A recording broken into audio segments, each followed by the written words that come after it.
What is up, my beautiful people? Today we got Jocko Willink. We're going to be touring his home gym. If y'all don't know who Jocko Willink is, retired Navy SEAL, writer of many books, Discipline Equals Freedom, and many other kids' books as well. He's an excellent guy. He has his own podcast as well. I believe the Jocko Underground podcast. Check him out if you haven't. He's a great person. I love his content. Let's get right to it. And side note, sorry, I said let's get right to it, but I mean, you can already see his forearms in the video. He's freaking jacked, this Jocko guy. He looks like a gorilla. So hopefully he shares some of that insight with us today. Like Now let's get to it. And actually it's 6:43, just got done with my workout. Now I was going to show you guys my gym, I guess. You know what I said? 6:43, he finished his workout. That's crazy. That means he probably worked out at like 4 or 5. Probably like 4:30, knowing him. But I'll go into that morning workout versus afternoon workout for you guys. That seems like a good topic there.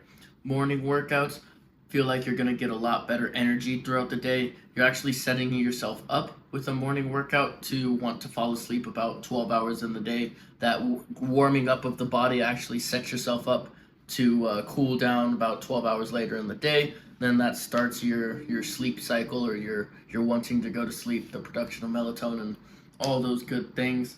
So it's really good for your schedule if you work out in the morning. If you work out in the afternoon, though, you're actually more likely than not going to have more grip strength and actually more strength, because when you work out in the morning, your body hasn't had the time to warm up. As you get through the day towards the afternoon is when your body's going to be its peak warm, and that's when you're going to output the most performance. So trade-offs on both. You can pick whichever's best for you. I personally would rather work out in the morning, but pick whichever's best for you in that case.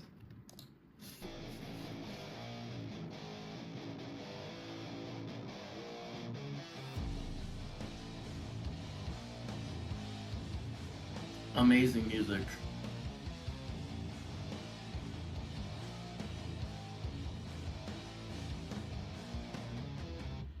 All right, gym tour. What is my gym? What is it? That was pretty cool. There, few different exercises with a little bit of some metal running through for us. I'll run through those. Looks like he had a clean and press with the kettlebell. Really great, actually, if you're looking for just overall fitness and development. I'd say the kettlebell clean and press is one of the best exercises to do if you don't have a lot of equipment and you're just at home, or maybe you're traveling with limited equipment and there's just a few pieces of dumbbells at the gym at your hotel. Definitely something you can do with not a lot of weight as well, and will hit a lot of muscles in your body at the same time. Can be done in a pinch or with little equipment. Top tier, goated exercise there. Deadlifting 315 for reps as well, conventional. That boy's Jocko is a pretty big man. Let's see what else he's got in that gym. First of all, I have to say that this is the nicest gym that I've ever had in my life, which is awesome. If you think you need a gym like this, you don't. Is it nice to have? Hell yeah, it is. It's awesome to have. But for most of my life, all I had was a simple squat rack and a pull-up bar, with the pull-up bar mounted on the squat rack. If you just can get yourself a pull-up bar, you should be good to go. A pull-up bar, you think it's some advanced piece of equipment? It's not. You can go to Home Depot and buy a piece of pipe and bolt it to anything, including a tree, and you have a pull-up bar. A little bit step up from that is if you get a set of rings like this right here. Rings are very versatile. In fact, they might be the most versatile piece of equipment. You can do pull-ups on them, you can do dips on them, you can do push-ups on them, you can do inverted push-ups on them. So having rings is awesome. I also have a rope climb. It's a great exercise doing rope climbs. My basic setup is this. So the calisthenics there, what Jocko is saying is definitely not wrong. Really, just with a pull-up bar and a little bit of body weight exercises, you can go a long way.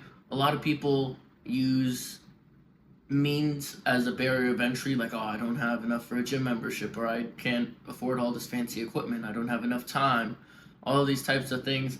But as you can see, when he first started out, he didn't have much. You don't even really need a squat rack. Nobody said you have to do barbell squats to build big legs when you're first starting out.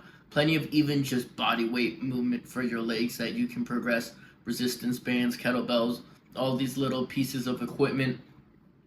If you were a beginner starting out, something like push up, pull up, or an inverted row, if you're a real beginner, and a body weight squat, those are real simple. As you progress, you can simply just add some elevation to yourself on that push up, make it more of a deficit push up.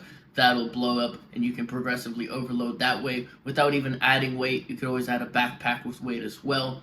Squats, you can progress to some sissy squats, some pistol squats, maybe even Nordics if you're really strong, things like that.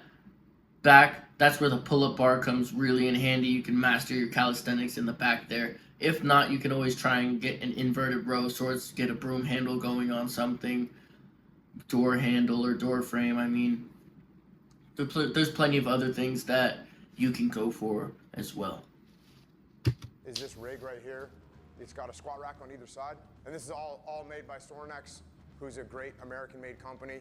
Those guys came out and built this savage gym for me. I do a lot of pull-ups, so it's got the pull-up bar right here. For archery, I keep a target right there, so that way I can rip off some rounds every day and just make sure, you know, you're getting your technique down.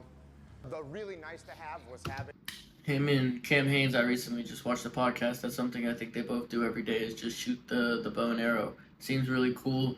Probably takes a lot of strength. I've never shot a bow and arrow myself, but in the podcast, that's a big thing they talked about is shooting the bow and arrow every day, really getting that mind muscle connection down. Check it out if you want. That podcast was amazing. I don't remember the episode number, but it was Cam Hanes and Jocko Willink. these cable machines. I think they're good for just using a lighter weight sometimes to finish out killing your muscles. So I got those. I'm kind of stoked on them. Got a bunch of kettlebells, obviously, ab wheel. Cables are plenty fine for going heavy as well. Nothing wrong with the way Jocko trains. I think he's just a little bit more old school, like military-esque style, which is wonderful.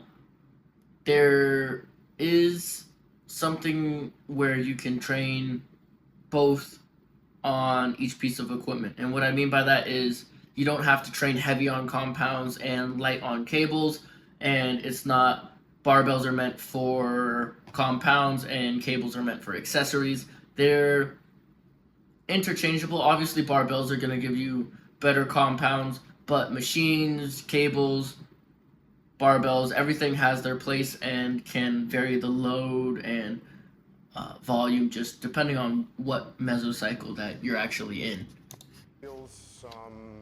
Some medicine balls, all that. Over here I've got another squat rack.